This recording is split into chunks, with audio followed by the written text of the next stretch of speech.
नमस्कार, मी मोनिका शर्मा आणि आपण पाहत आहात लोकसेतू मराठी न्यूज चॅनल। तर चला पाहूया आजच्या बातम्यांमध्ये काय खास आहे।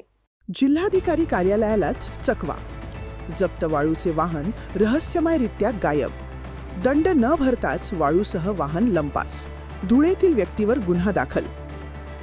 नंदुरबार जिल्हाधिकारी कार्यालयाच्या आवारातूनच जप्त केलेले वाळूने भरलेले वाहन गायब झाल्याने प्रशासनात खळबळ उडाली आहे। सरकारी ताब्यात असलेले वाहन कोणतीही अधिकृत परवानगी न घेता आणि दंडाची रक्कम न भरता नेण्यात आल्याचा धक्कादायक प्रकार समोर आला आहे। माहितीनुसार संबंधित वाहनात तब्बल 7.5 ब्रास वाळू भरलेली होती। हे वाहन निखिल कुमार त्रिलोकचंद जैन राहणार धुळे यांनी बेकायदेशीररित्या लंपास केल्याचा आरोप करण्यात आला आहे। या प्रकरणी मंडळ अधिकारी बळीराम चिटे यांनी दिलेल्या फिर्यादीवरून नंदुरबार शहर पोलीस ठाण्यात गुन्हा दाखल करण्यात आला आहे।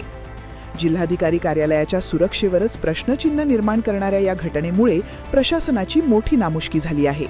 जप्त वाहन नेमके कसे बाहेर गेले याबाबत आता पोलीस तपास सुरू असून संबंधितांवर कठोर कारवाईची मागणी होत आहे। साठी एवढंच। ताज्या घडामोडी, स्थानिक बातम्या आणि महत्त्वाच्या अपडेट्स जाणून घेण्यासाठी आमच्या लोकसेतू मराठी न्यूज चॅनलला सबस्क्राइब करा। धन्यवाद।